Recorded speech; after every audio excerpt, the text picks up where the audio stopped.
Hello, ladies and gentlemen. Welcome to Film Farts.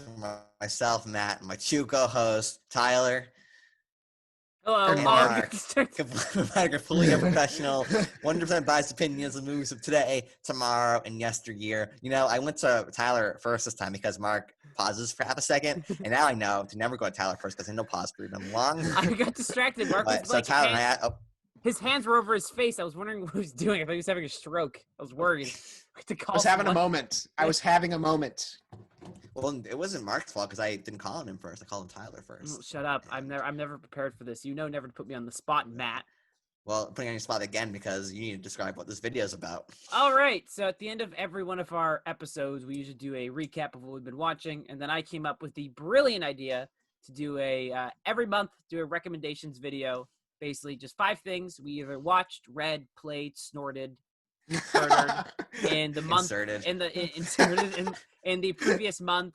They don't have to be first time watches. They just have to be something that we saw during that month and we'll recommend it. We each have various things. I have no personality, so I recommend 5 movies. You guys have a more mixed bag.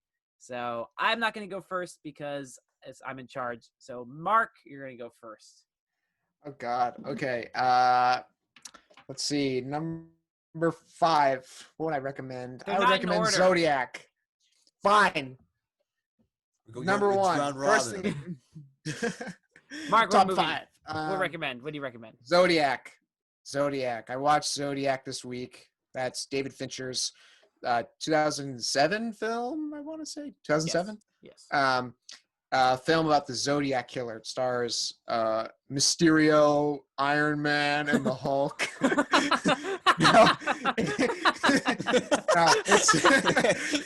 That's gonna get us the views right there. It features Mark Ruffalo, Robert Downey Jr., and what's Mark from like 2 years ago Jake would just be Gyllenhaal. like, "This is the greatest movie ever." Yeah. It's all my Jake favorite Gyllenhaal. actors. Yeah, it's it's like 2 hours and like 40 minutes. Yeah, it's a long film. I liked it. I finished it and I was like, I'm lukewarm. And then I thought about it and I was like, I kind of really liked it. And the more I thought about it, the more I liked it. So it was my first time watching it. I think I've seen this. I've seen The Social Network. I've seen Seven, and I've seen Gone Girl. Those are my Fincher films. I'm not sure how it would rank. I think it would probably be like Social Network, Zodiac, Seven, and then Gone Girl for me, for Fincher's films. And then just today, the pictures for his new film, Mank, came out. So Spicy. That's the film that his dad wrote the screenplay for, and it's all about Joseph nepotism right there? Mankiewicz. David Finch and Daddy Finch. Yep. Yeah. And it's all about the screenwriter for Citizen Kane.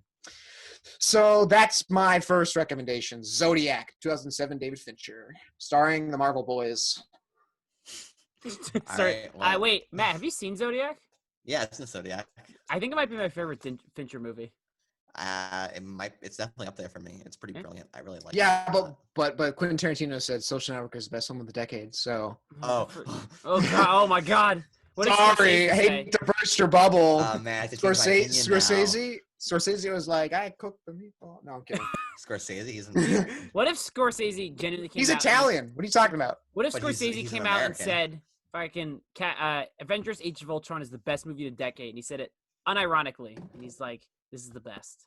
Would anyone take it I would seriously have- anymore? I would have to- I'd probably have- so I'd agree with him. Okay. I would probably have to stare in the mirror for about a solid day and just reflect on my life. My idol has totally. You just sit in the shower. I would just sit in the shower, just like, man, Mark, what it's am I been 4 hours. doing? Get out of the shower, Mark. No. Age of Ultron's the best movie of the decade. I can't do it. Matt, what Says do you recommend? who? God. He is God. He's a cinema god. Yeah. All right, Matt, what do you recommend? My first recommendation is a horror movie called Hush, which I watched earlier this month. It's directed by the guy who did Oculus, which I haven't seen, but heard it's really good. Hush is also really good. It's about a mute and deaf woman who lives alone. She's a writer, and one day a guy tries to break into her house and kill her, and it's about her trying to survive, with her differently abled abilities. She's deaf. That's on The Boys. Oh, okay. I don't get. I Yeah. haven't seen The Boys, so I can't. Yeah, it's on season 2. There's a. I thought Mark would get it and he didn't laugh. Sorry, I was thinking. I wasn't even listening. I was just thinking. Mark hasn't on watched The season Boys 2. season 2 yet. He hasn't done anything. Yeah, and so the movie really does a good job of like implementing her disabilities into the movie. Like there's a scene where her hand gets caught and gets stepped on, and you don't like hear the pain, but the movie does a good job of like having this like mute sound play that's like doesn't make any sense, but it's like this very muddled sound play, and you just feel the pain based on her acting. It's very, very good. And it's pretty short, and it I think it just covers like that suspenseful Home Alone sort of drama pretty well. And I recommend to anyone who likes horror, likes suspense movies, because it's very engaging. Yeah, Hush is one of the best and the most underrated horror movies of this. The actress decade. does a very good job too. Like I wish she'd be more stuff, but I don't think anything else that she's in. Mark, have you seen Hush? No. You should watch Hush. It's short, and you might honestly like it. You might be a fan. Yeah. They do a good job of like establishing things and paying them off. There's very unique ways in which she defends herself, which I think are really good. Okay. Yeah. It's basically kind of like the anti-horror movie. They're smart people. As you guys know, last month I watched 48 movies. This month I slacked a lot and only watched 36 or 38. Get it together. Get it together. I know. Seriously, I'm a fraud and I'm a hack. My first movie though is one I actually got Matt to watch. It's a 2014 Irish film called 71. It is a really, really underrated. Hey, it's not Irish. It's from the Northern Ireland. They're I'm from the sorry. UK. I'm sorry. Jeez. It's basically it's a violent, it's a difficult to watch movie about the Irish civil conflict.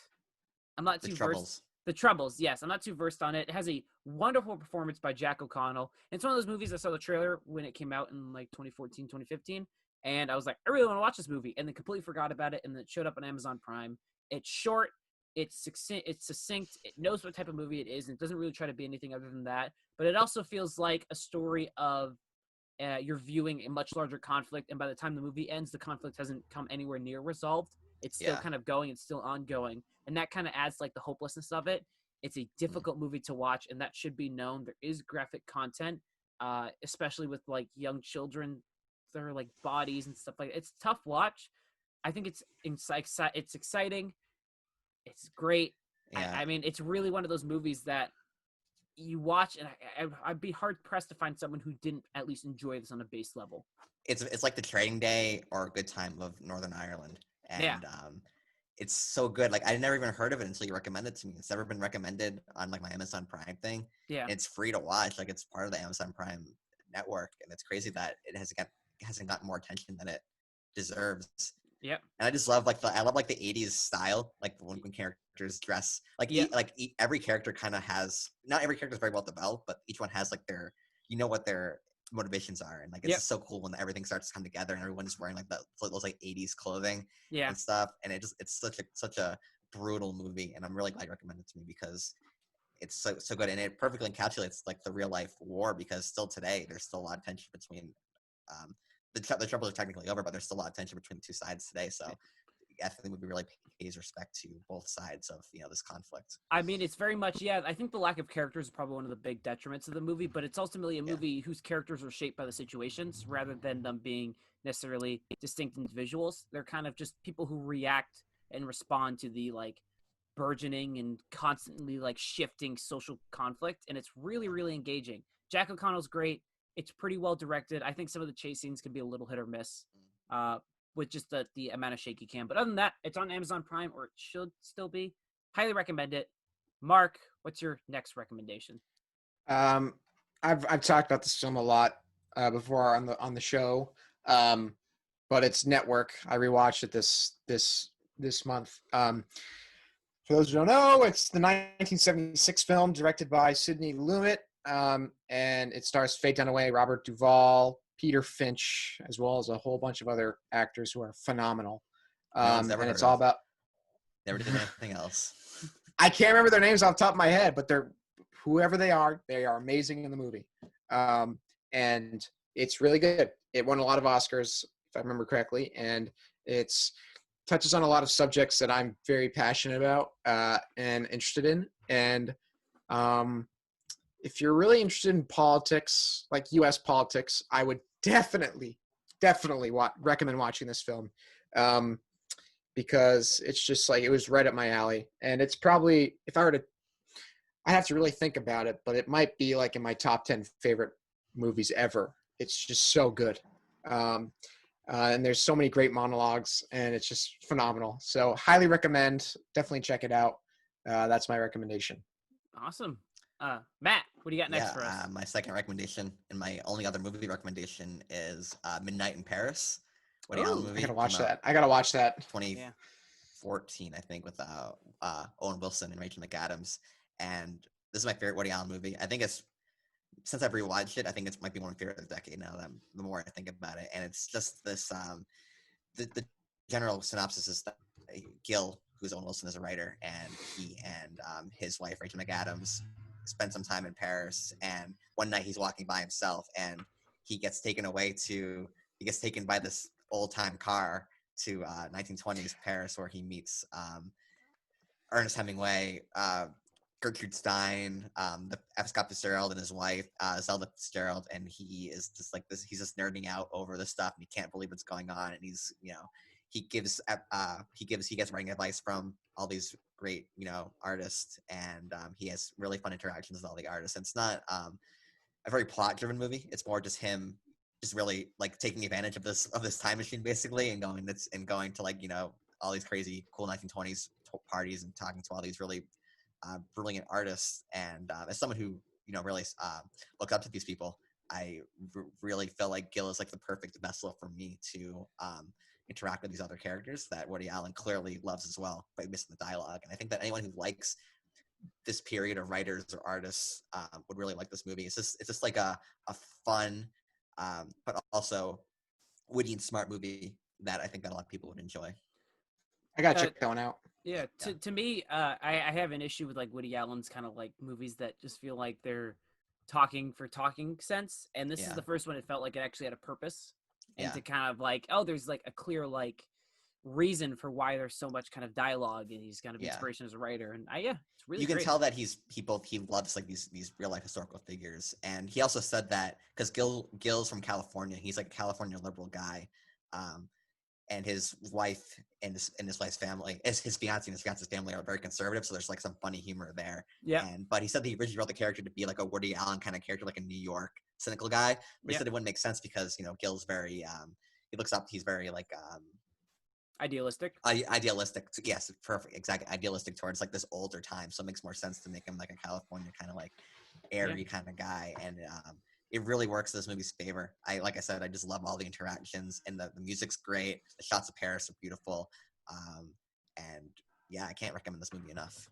It's awesome to see, because that wasn't in your best of the decade for a while, and then that kind of like just moved forward up in it. I've seen it a couple times. It's like my comfort movie. Yeah. For me, my next recommendation is a 2003 South Korean film called Spring, Summer, Fall, Winter, and Spring. It's by South Korean director Kim Ki-duk. I don't really know how to pronounce it. But basically, I've said a lot before in South Korean movies. It could be a cultural barrier. It could be kind of like a movie thing. But there's only been really 3 South Korean movies that have like elevated like to like, oh my god, like a lot of the South Korean movies are great. Like you just have to listen to us talk about like Parasite or Train to Busan, where it's like, damn, these are good. But there's only been few which really just stood past it. It's I Saw the Devil. It's 2018's Burning, and it's this one. This movie is masterful in nearly every single capacity. It's very much centered around kind of like Buddhism, and kind of there's a lot of imagery and a lot of kind of themes centered around Buddhism. It's told in kind of like a theatrical sense, where each section begins with curtains basically opening and closing. It has clear themes for each section and clear points, and it basically sets up stuff and then pays it off later. It has wonderful, wonderful character arcs. It's masterfully directed with like beautiful, beautiful set design and an ending that recontextualizes a lot of like the setting of the movie, because you're in this kind of like, it seems like this grand central water area, and then it scopes back and you're just like a little blip in like a mountain range, and it just is like, holy moly. This is a movie that seems like it's put its director and actor through a lot, it's just like these actors like climbing up mountains in snow, carrying like heavy weight. It's I don't know what blurs the line between like actual movie making and like these actors had to go through stuff, but it's wonderful. The music's phenomenal. It's breathtaking. It's well paced despite being really slow and minimal in dialogue. There's probably only 100 lines of dialogue. I'm streaming on Amazon Prime, or at least it should be. But if you're really curious about more kind of like subdued art house South Korean movies, this is a really good place to check it out. This movie I really want to watch. I never heard of it, and I love South Korean movies, so Yeah. I'm gonna check it out.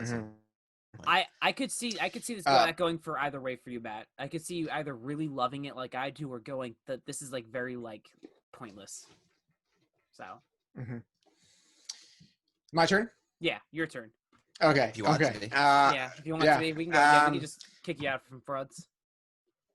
I talked about this. This recommendation from is Leonardo da Vinci, a biography by Walter Isaacson. This is my first biography that I've read by Walter Isaacson. And I also should mention that in our Burning review, I sort of talked quite a bit about this book towards the end of the video, but I'll just talk a little more about it now. It's phenomenal.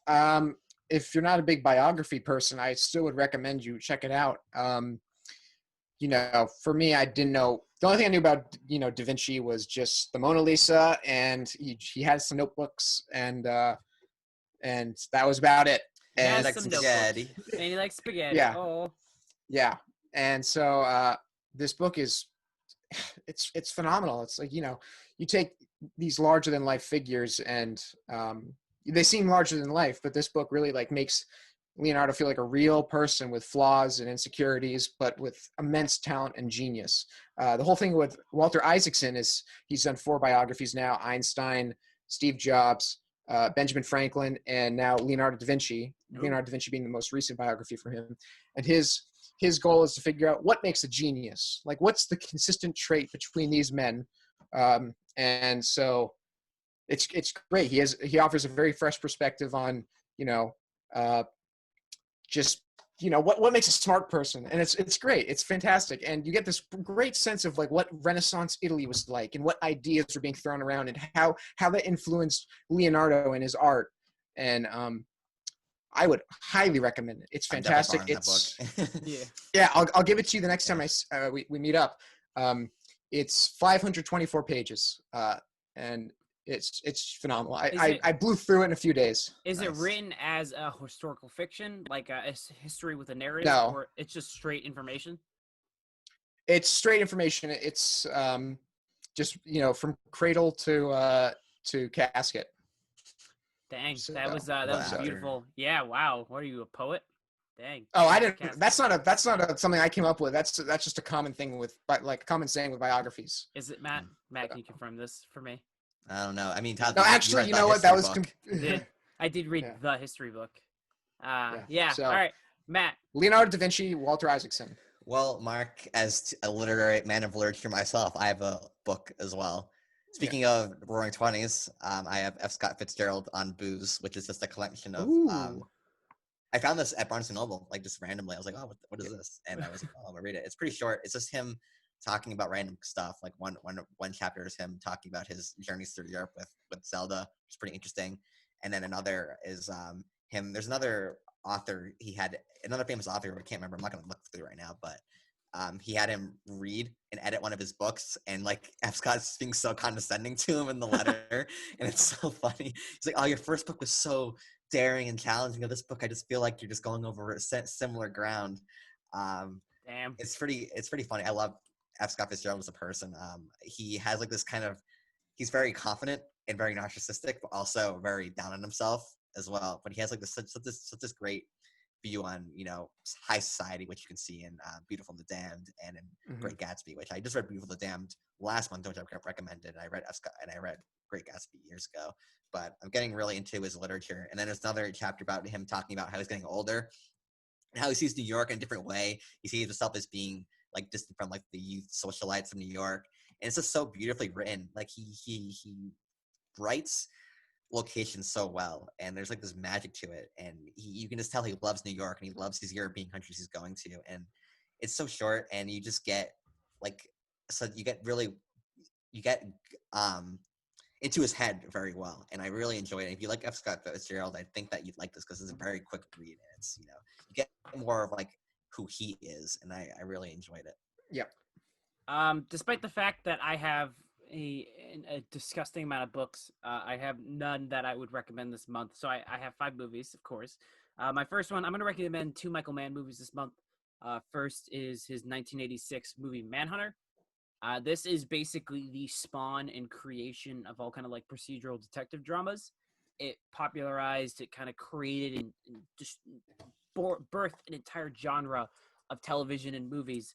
And it's really, really interesting, especially viewing this movie after post Silence of the Lambs world, where they ultimately, post Silence of the Lambs and post TV show Hannibal world, where they ultimately do this kind of story better. But if you're kind of like, Mark, I know you are, but you're kind of like a film historian and you really want to see like where stuff comes from, Michael Mann's Manhunter is a perfect example to view like how popular and like true crime has like elevated in terms of like a movie perspective. It's really engaging. The guy who plays the main villain has some of the creepiest moments I've seen in a movie. There are some really genuinely like horrifying stuff in this. Brian Cox? Brian Cox plays Hannibal Lecter. Tom Noonan plays the Tooth Fairy. Okay. And there's there's some wonderful, wonderful, great stuff. If you're a big Michael Mann fan, a lot of the movies have his signature traits. I would say the only downside of this movie is the final conflict is so horribly edited. It's just like it bastardizes the rest of the movie. But if you're a film historian, you like seeing where stuff comes from. You like, oh man, this is how it kind of was originated. Michael Mann's Manhunter came out in 1986. Cool. Nice. I'll check it out. Yeah. So my next recommendation on the topic, I'm following in the footsteps of Matt here, following in his footsteps, The Beautiful and the Damned. That's a great cover, by the way. That is such a great cover. Yeah. Yeah. Did you know that there's a cover just like this for This Side of Paradise and Tales of the Jazz Age? Really? You can find it on Amazon. Okay. Well, I went to a bookstore because I went to a bookstore to Jeff get Bezos my copy. simp. Wait, hold on. Aren't you subscribed to Prime Video? Shut up, Matt. We have to leave. I have to take a long drink of water. Where's that money going? I wonder where that money's going. But anyway, on the topic of The Beautiful and the Damned, I picked this up because I've been reading a lot of like just fact-based books recently, and I needed like a break, and I needed a good story. And Matt had recommended this book last month, and so I was like, "Oh, borrow this after." Yeah. Oh, yeah, I can. So I picked this up. I'm actually not done yet. I am 226 pages in. So I have like 120 more to go. Yeah. And I really enjoy it. Yeah. I mean, I'm just sort of getting into literature, like paying more attention to it, because I'm just more interested about the medium. I read The Great Gatsby in high school. Don't really remember much. Great. But man, F. Scott Fitzgerald can write. He is brilliant prose. Yeah. It's absolutely brilliant the way he describes things. I love, it's just so meticulously crafted. And like, there's like phrases that I'm just like, wow, I've never seen a string of words in that order before. And it's so good. Like when the main character first describes, like when he first realizes he's in love with Gloria and he describes the way yes. he looks, it was incredible. Like, I couldn't believe yes. like the words he used were so great. Yeah. Like, I think there's one phrase that I loved that he used. It was like, and I can't remember the particular context that it was in, but he said like nether hell of oblivion or something of that sort. And I was like, that's a really good line. What the hell? Yeah. And so it's just such vivid imagery. And I really enjoy it. It's definitely a product of its time, I would say. Just like Anthony Patch's views on women in the 1920s and socialites and whatnot, and especially that the butler, I guess it was the butler or like the person they'd hired for their house, Tana. Do you know what I'm talking about? Yeah. So him. So, but I'm looking through the lens of this is written in 1920, so I can't really put my contemporary biases on it. You're also not supposed to like. I mean, Anthony's not a good guy. You're not really supposed to side with like him. He's very lazy. He's literally he's banking his whole life on the death of his grandfather. Yeah, he's like heir to the tycoon. Yeah, that's a great line, which I just looked up. I forgot, but it's like, here's the alcohol, the rose-colored glasses of life. Yeah, which is a great yeah, line from that book. And yeah. I'm excited to see what you think towards the end because there's some really great lines towards the end too, which I won't Okay. spoil. But did you get to the part where he tries to be a writer? He talks about writing. Like, I think the part where we're at is they just like uh they were at the Gray House, and then they had Yeah. that party, and like that weird guy Hull came, Yeah. and then like it like switched to Gloria's sort of point of view, Yeah. and she was like Gloria in just bed, hates him. Yeah. and then she like gets out, she runs to the train station, and then they Yeah. all follow her, and then Maury has his like discussion on like philosophy and the Yeah. Bible, and it's just so good. Like he F. Scott Fitzgerald writes about the Bible, Yes. and it's just that whole passage is just like it's so good. And they like roast him, don't they? After he goes to this whole Yeah. spiel, and they're like, "Oh, you idiot, shut up." Yeah, Yeah. and yeah. So all you got like to care about is drinking. That's all that matters. Anthony and Gloria are just insufferable. I would not want to be around these people. Nah. But I'm so curious to see what happens to them. Yeah, I'm not gonna say anything, but it's so good. It's I Okay. just bought the book on a whim too. I was like, oh, I was reading Scott Fitzgerald books, like whatever. I've been quarantined for time to like focus on it, so I might as well read it. Yeah. And I'm probably gonna read another one of his books after I'm done with the book that I'm reading right now. So Yeah. So yeah, Beautiful and the Damned. It's wonderful so far. I'll probably give a more concise. Maybe we can do a video on it, Matt. Once I finish. yeah, that'd be great. I'd be What down to about talk me? about it because you tried to Didn't read you- it, but you were like, I was- dude. I was trying to. I was with you at Barnes & Noble when you bought it, Tyler. Yeah, I tried to set it up. I was trying to read it, and then I have a big family, so they yell, and I was like, I can't focus on this. And then I got busy with freaking grad school. But I'll read it. I'll read it before you go do a video on it, so I can sit there and go, "Good job, guys!" in the corner. Well, we're probably doing Okay. a video on it soon because Mark's probably gonna be done with it soon. So. I'll probably no. finish it like in the next day or two. All right, just I'd do be the down. video, whatever. Fine. I'll be sad by myself. Yeah. Thank you for the recommendation, Matt. It was a good one. No problem. I have another book. You'll read at some point as well, which I recommend. This is a reread, actually. I love this book. It's called Fatherland.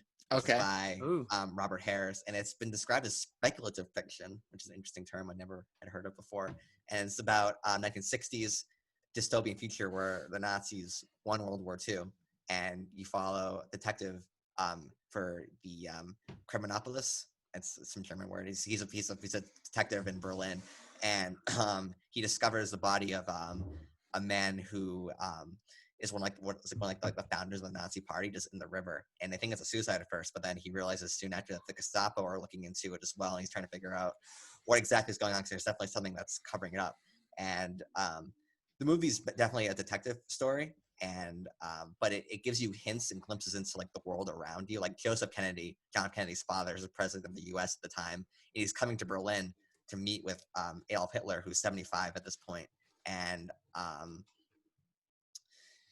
where's going with this? And so they're kind of at this unsteady truce right now, and nobody knows what's happened to the Jews. Like no one knows. Like it's kind of like a don't ask, don't tell kind of thing, where it's like we kind of know they're all dead or they're all being really horribly treated, but no one is gonna say anything because Germany's taken over almost all of Europe, and they're in the process of taking over Russia as well. But the glimpses into like the larger world, Detective March is really great, and it just feels like a conspiracy that you could read about in like the 1960s of today as well, that already happened. It's very well realized.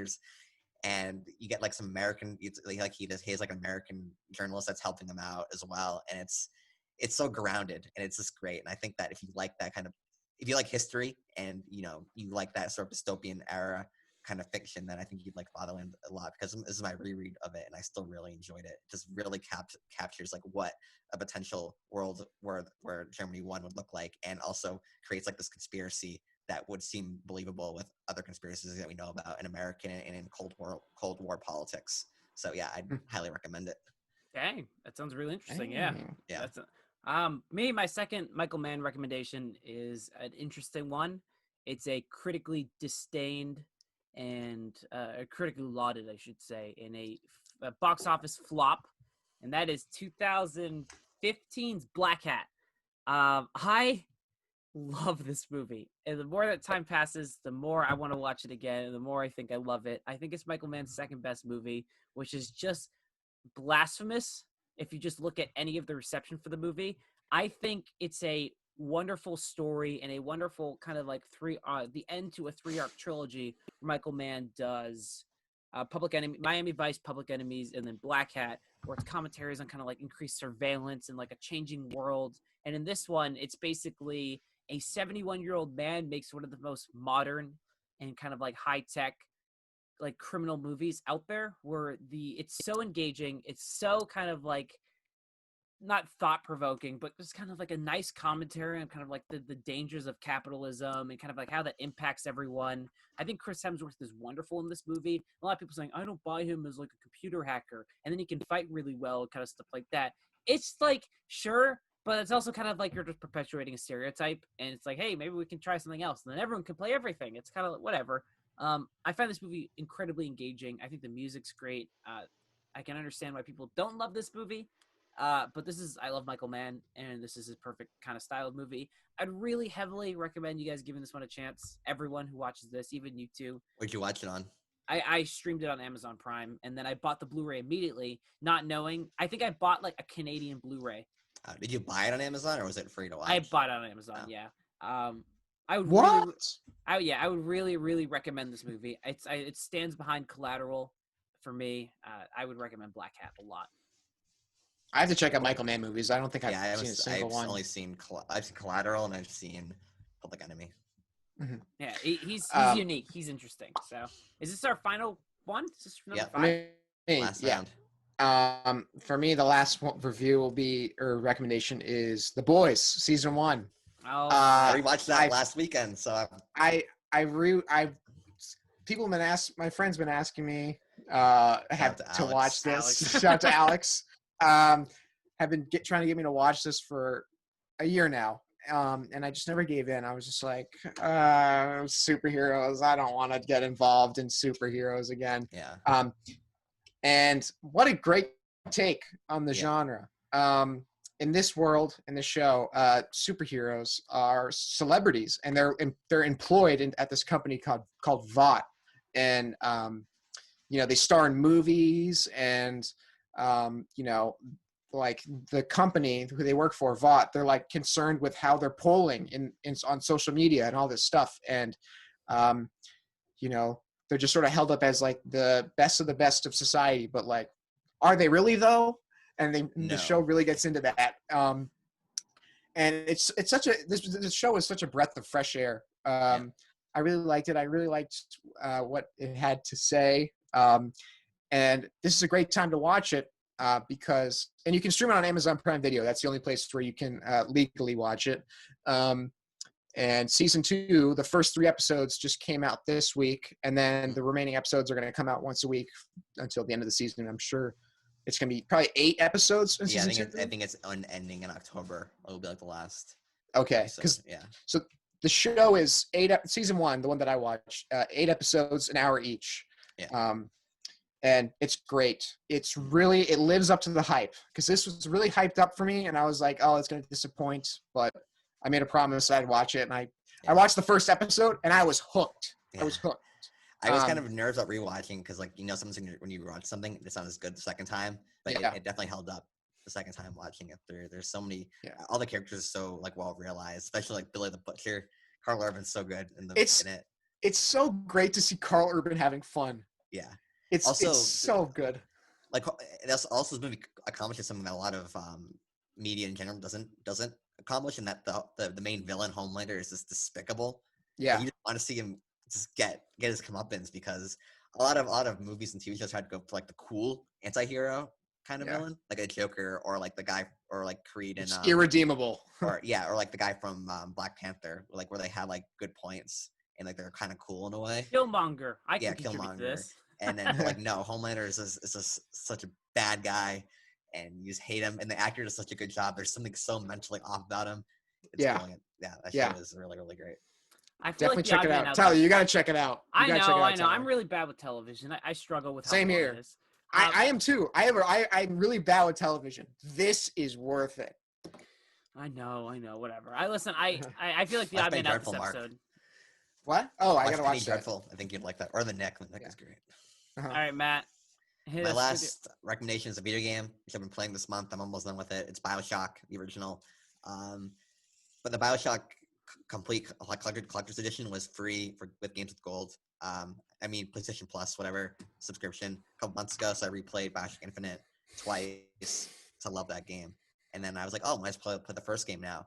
And this game is amazing. It's interesting because like Naughty Dog games like Uncharted and Last of Us get that cinematic, like, oh, it's a movie kind of game. Whereas because it's like shot like a movie, it looks very realistic, blah blah blah. But like but Bioshock is a movie in a sense where where it has themes it's tackling, and it has brilliant sets that are part that like have create this amazing universe, because it takes place in Rapture, which is an underwater capitalist utopia run by Andrew Ryan. So it's this new society where it's like Ayn Rand politics. It's Atlas Shrugged politics, where like every man stands up for themselves.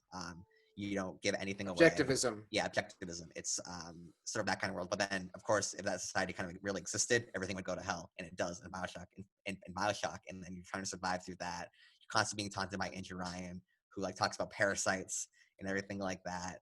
It's and like every area you're in, it feels so well realized. There's so many different elements to Rapture that feel really well implemented. Like the lighting is great, the cinematography is great, the design and the setting are all phenomenal and unique. And like again, the topics it covers are very heady and very somewhat relevant today in today's political world, with especially in the U.S. And it's really great. And I think that there are two types of like cinematic games. There's a cinematic where it looks cinematic, and there's cinematic where it's we're tackling themes that you'd see in like a highbrow movie.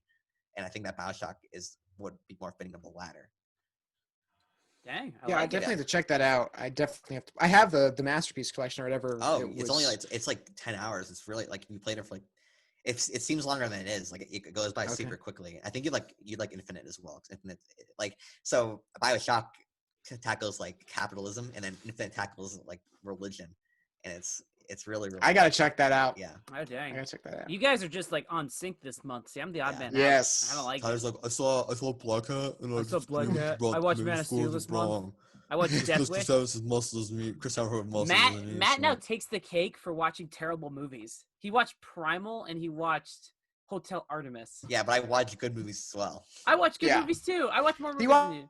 Watched Michelangelo Antonioni. Yeah. I watched The Raid 2. That's a great movie. All right, my final recommendation and the final one of this episode is 2015's Anomalisa by Charlie Kaufman. We just got done talking about his new movie, I'm Thinking of Ending Things. But this one, I believe, is probably his masterpiece. I think it's probably going to be the best movie he ever creates and the best piece of thing he ever works on. Whoa. Yeah. Slow your horses. No, I Slow can't. your horses. Mainly because in New York yet, Buster Brown. That's a good point, but yeah.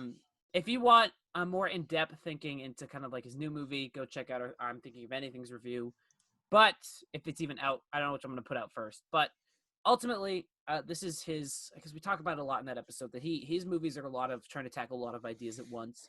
And oftentimes it never feels like he really gets one perfectly. But I think this is probably the closest he's come to ever unraveling whatever he's trying to say about whatever the human experience is. And I think this movie is masterful. It's so simple. It's a claymation stop motion. It's a claymation animated movie.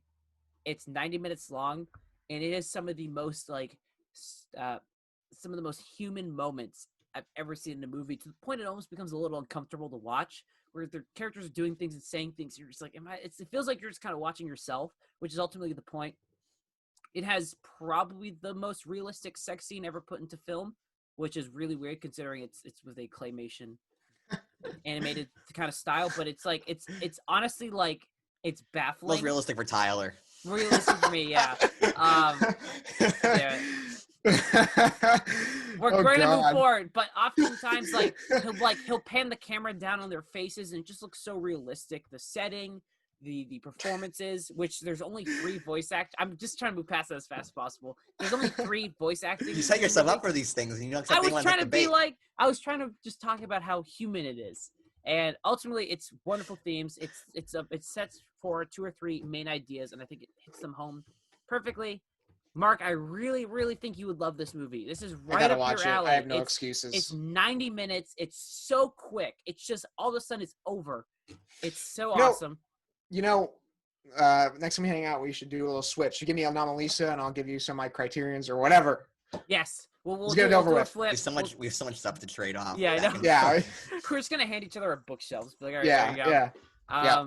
So yeah, if you guys are Charlie Kaufman fans, our audience, and you are just looking for a way to get into his type of movies, Anomalisa is as good as it gets. It's one of my favorite movies of the decade. It's absolutely on a top 10 list for me, and I would very We've much learned recommend not it. to look through Tyler's search history online. Yeah, it's not. So that's our. He didn't even finish the sentence. He wants to get out of here. I want to get out of here. All right, that's it, folks. See you later. Matt, what's our call to action before I go bury my head in shame like an ostrich? Like, comment, subscribe. Don't do any investigation into Tyler's computers. And give us your August recommendations. Yes, we want give to us know your what August you've been recommendations. doing. Yeah. Books, movies, TV shows, video games, whatever it is. What do you recommend? We want to hear from you unless your opinion is terrible, then we don't want to hear from Unless you. your opinion is somehow worse than Tyler's. You don't have to worry then. You don't have to worry. You're good then. So You that comment means anyways. feel free to post whatever you want. Yeah, you're fine. Matt, what's our next episode? It's gonna be either I'm thinking of ending it or Batman Begins. Yep, one of those. One of those, and then bloopers. And then bloopers, our channel trailer will be put out, and there'll also be a Dune episode coming out. On the 1984 David Lynch movie, we'll be doing that if we haven't already done that. We did that so long ago. We did that in the end of June. What are you talking about? What we didn't review I'm it. dating Yeah, it. we have it on the schedule. I'm dating it. I don't know what you guys are talking about, but yeah, that's our. We'll do this again at the end of, in the beginning of October. We can give you guys what we're doing for the month. We hope you guys like it. If this is something you want us to keep doing, let us know. And I'm gonna go delete my browser history and goodbye.